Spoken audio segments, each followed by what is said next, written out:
अब यहाँबाट उकालो जानुपर्छ। यस्तो छ हामी जङ्गलमा हराएपछि समस्या भइरहेछ अहिले चाहिँ। Guys what's up welcome back to my new blog. आजको ब्लगमा चाहिँ हाम्रो डेफो स्टार्ट भइसकेको छ र अनि हामी चाहिँ आज चिसो ठाउँमा आएर बसेका छौँ। देख्न सक्नुहुन्छ कस्तो दामी भइरहेको छ, देखिरहेछ भ्यूहरू। अब हामी यहाँ चियासा पकाएर खाजासाजा खाएर अनि हामी तीन भाइ चाहिँ फेरि आजको उकालो भनेको चाहिँ हाम्रो साल्पा पोखरीतिरको हुन्छ। अब साल्पा पोखरी जाने क्रममा चाहिँ के कस्ता समस्याहरू के कस्ता राम्रा कुराहरू आउँछन् त्यो कुराहरू चाहिँ हामी देखाउँदै अगाडि बढ्नेछौँ। तपाईँहरू अगाडि बढ्ने क्रममा चाहिँ हामीलाई साथ सपोर्ट दिनुहुन्छ भन्ने आशा छ। अनि यतापट्टि जङ्गल छ, जङ्गलको चिसो दामी हावा पनि आइरहेको छ, हिमालको पनि उस्तै दामी हावा आइरहेको छ। धन्न हामीले चाहिँ बेलैमा चाहिँ दाउरा भेट्यौँ र के भयो भनेदेखि सहज भइरहेछ हामीलाई बस्नको लागि, आगो तापेर बस्नको लागि। नत्र यस्तो जाडोमा हामी कठाङ्ग्रेर सकिने रहेछौँ भन्ने चाहिँ हामीलाई लागिरहेको छ। केही भन्न चाहनुहुन्छ तपाईँ पारस? अहिले त केही भन्नु चाहदिनँ। बिहानै उठेर दाउरा सौरा आगो सागो बालेर 4 बजे उठेर वरिपरि एक राउन्ड कुदेर बडीलाई अलिकति वार्म बनाएर अनि त्यहाँ गएको। आइस पुरै जमिरहेको थियो। यहाँ बाहिर त निक्लिन सक्ने केही क्षमता पनि थिएन, यतिसम्म चिसो थियो कि। तर यो चिसो अब रातभरि मात्रै चिसो, एउटा समय चिसो हुन्छ, त्यस पछाडि चाहिँ अब घाम लाग्न थाले पछाडि चाहिँ हावा मात्रै जस्तो हिँडिरहेको पनि हुन्छ, हाम्रो बडी वार्म पनि हुन्छ, त्यसबाट तातो पनि हुन्छ। त्यही भएर अब यहाँबाट स्टार्ट गर्छौँ हामी भ्लग अहिले एकछिनमा। भाइ केही भन्न चाहन्छौ तिमी? ठिक छ दाइ, रमाइलो आइरहेको छ। अहिले चाहिँ मर्निङको 6 भइसकेको छ अनि हाम्रो डे 3 चाहिँ हामीले यहाँ बसेर चाहिँ कम्प्लिट गऱ्यौँ। चाहिँ हामी यहाँ आगो सागो तापेर बसिरहेछौँ। बिहान चिया पानी सानी खाइयो, अब चिया खान्छौँ। टेन्ट चाहिँ यस्तो बनाएको छौँ हामीले, माथिबाट यसरी लगाएर सोतरहरू लगाएर यसरी टक्क अनि भित्र बस्ने ठाउँ देख्न सक्नुहुन्छ। सेताम्मे छ पुरै बाहिर।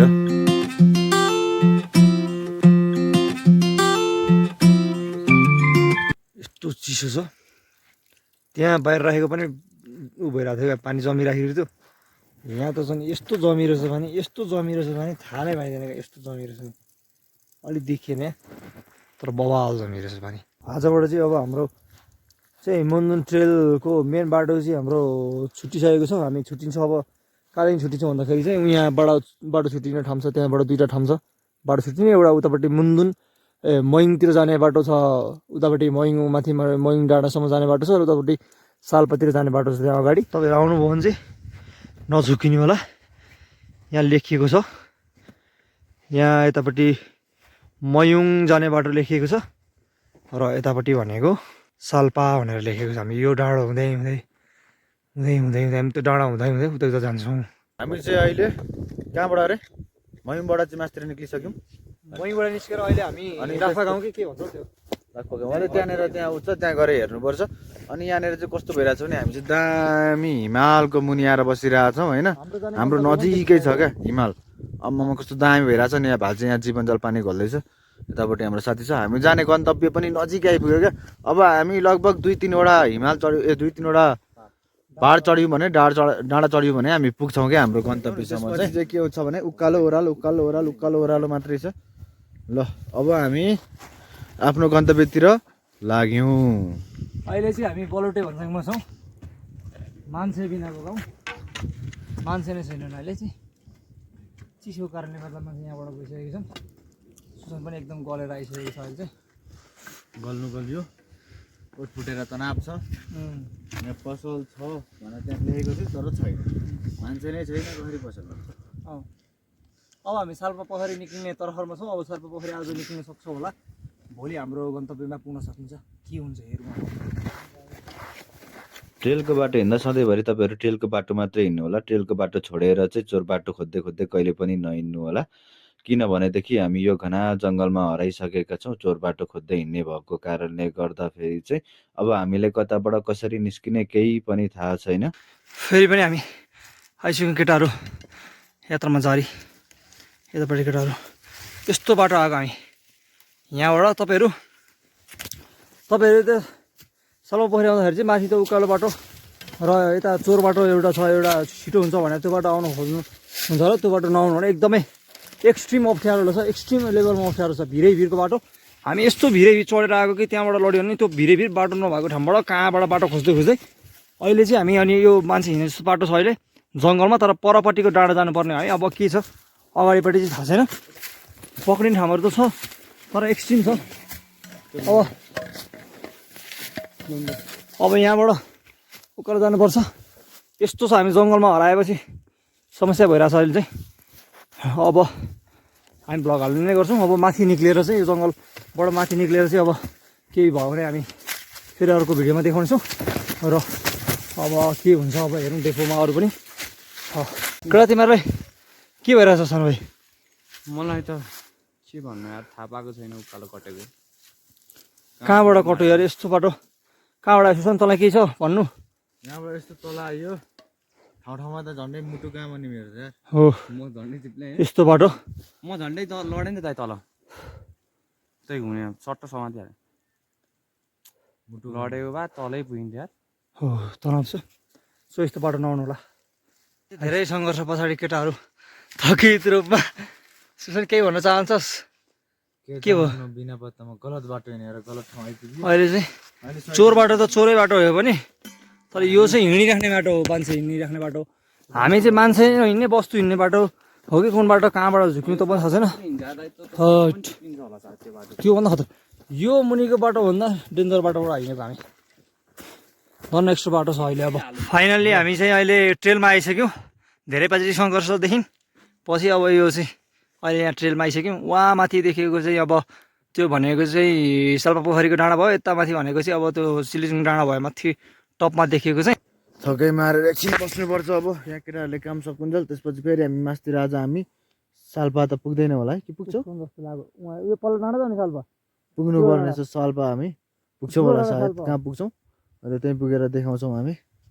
धेरै सङ्घर्षपछि हामी यहाँ आइसक्यो।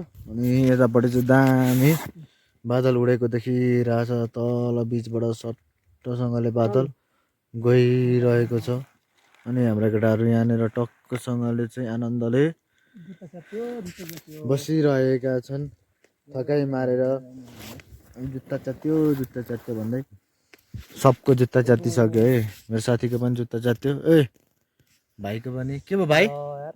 के भयो?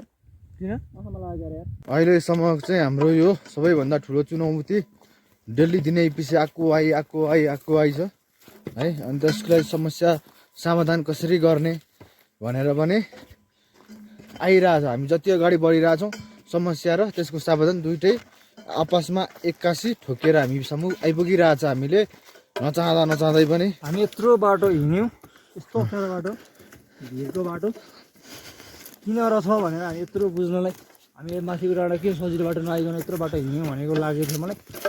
तर ठ्याक्कै हामी जब त्यो बाटो निस्केर यहाँ माथि आयौँ नि, एकजना दाइ भेटिनु भयो। कसरी थाहा छैन, भारी बोक्ने दाइ हो, आफै भेटिनु भयो। कहाँबाट आउनु पनि थाहा छैन, आफै आउनुभयो। त्यस पछाडि उहाँलाई सोध्यौँ, उहाँले हामीलाई सबै पुगिँदैन आज, हजुर रावट हाटमा बस्नु भनेर भन्नु पनि भयो। आज हामी रावट हाटमा बस्छौँ, त्यहाँ सबै थोक कुराको व्यवस्थापन छ अरे भन्नु दाइले भन्नुभएको छ। हुन्छ, अब यात्रा अगाडि बढ्दै नै छ हाम्रो क्रमशः बढ्दैछ हाम्रो चाहिँ। अब मैले अघि पनि भने जस्तो लाग्छ, बाटो भनेको सजिलो छैन। एक लट सिधै ठाड उकालो चढ्नुपर्छ भने अर्को लट सिधै तल ओह्रालो, फेरि सिधै उकालो, फेरि ओह्रालो, उकालो ओह्रालो मात्रै छ है। त्यही भएर अहिले हामी उकालो नै चढिरहेछौँ स्टिल हामी। यहाँ अहिले चाहिँ हाम्रो साथी चाहिँ यहाँ हिउँ कलेक्ट गर्नुहुँदैछ। किनभनेदेखि पानीको एकदम कमी भएको कारणले गर्दाखेरि यसो माथि यसो अलिअलि हाल्यो भने पक्लेर यसो खाना हुन्छ, पिउन हुन्छ भनेर हो। पानीकै यहाँ समस्या देखा पर्यो। पानी लिएर आएको थियौँ, पानी सिद्धिहाल्यो, पानी बाटातिर पनि भेटिनौँ हामीले कतै होइन। अनि त्यसपछि अब यहाँ माथि पानी छ अरे, धेरै माथि। अब त्यो जन्जेलसम्म त तिर्खा लाग्यो भने त के गर्ने, खानु पर्यो, पिउनु पर्यो।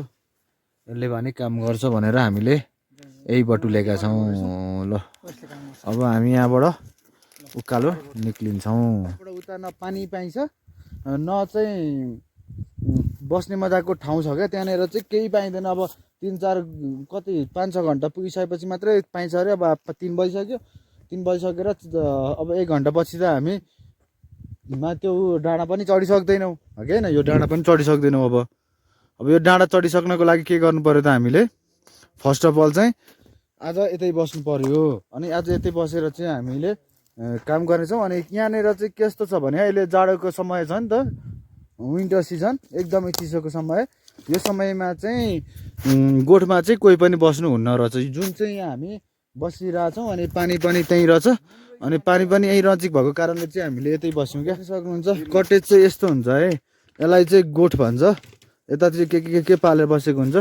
अब सिङ्गल गोठ भनेको चाहिँ कहाँ छ होला त भाइ? छैन होला, भए मासतिर होला। भन्न खोजेको यही होला, 4वटा गोठ छ अनि यो एउटा रुम अनि त्यहाँनिर छ नि त 3टा। जहाँ बस्न मन लागे पनि हुन्छ भनेको थियो। अब हामी चाहिँ भित्रको चाहिँ के कस्तो छ हेरिदिउँ है। भित्र चाहिँ यस्तो छ है, हामी बस्ने ठाउँ चाहिँ आज यस्तो हो। अब गोठ भनेको सफा चाहिँ हुँदैन, फोहोरै हुन्छ। तपाईँहरूले चाहिँ गोठमा बस्नको लागि चाहिँ आवश्यक सामानहरू लिएर आउनु। गोठमै पनि बस्नु भेटिन्छ भेटिँदैन भन्ने कुरा थाहा हुँदैन। त्यही भएर अब रावाधापमा बस्नुपर्छ। उताबाट आइसकेपछि अब रावाधापबाट चाहिँ भोलि चाहिँ हिँड्न सजिलो हुन्छ। अनि हामीले चाहिँ आइगरी आगो पनि बालिसक्यौँ, जाडो अत्याधिक बढेको कारणले। अब हामीले यतैतिर टेन्ट लाएर अब यतैतिर यसो त्रिपल पनि टाङ्छौँ हामीले यता, किनभने यता धुलो छ। राति यसो सिरिर हावा चल्यो भने त अब गाह्रो पार्छ हामीलाई। सबै थोक रहेछ क्या, दाउरा साउराको पनि सुविधा होइन, सबै काठे पिरा पनि छ। टक्क मन लाग्यो भने अब यो काठे पिरा लिएर जाने हो, चट्ट काठे पिरामा बस्ने हो। भरस केही भन्न चाहनुहुन्छ तपाईँ? केही भन्न चाहन्दा म आज एकदम खुसी छु, किनकि आज यस्तो राम्रो ठाउँ पाएछ। आगो पनि बलिनै सक्यो, पानी पनि ठुलो रहेछ। हामी जानुपर्ने भनेको चाहिँ यो डाँडाको टपमा पुगेर, अहिले देखेको छैन, यो डाँडाको टपमा पुगेर चाहिँ भोलि पुगेर चाहिँ हामी त्यहाँ सल्पापोखरी घुमेर होइन, सबै कुरा गरेर सल्पापोखरी घुमेर चाहिँ अनि पर्सि चाहिँ हामी बिहानै एकदम बिहानै चाँडै नै चाहिँ हामी भ्यू हेर्ने गरी चाहिँ सिलिचिङ हिल चढ्छौँ। र सिलिचिङ हिल चढेर चाहिँ दिउँसोतिर सल्पापोखरी फर्केर सल्पापोखरीबाट फर्केर हामी यहाँ आएर नै बस्नेछौँ फेरि।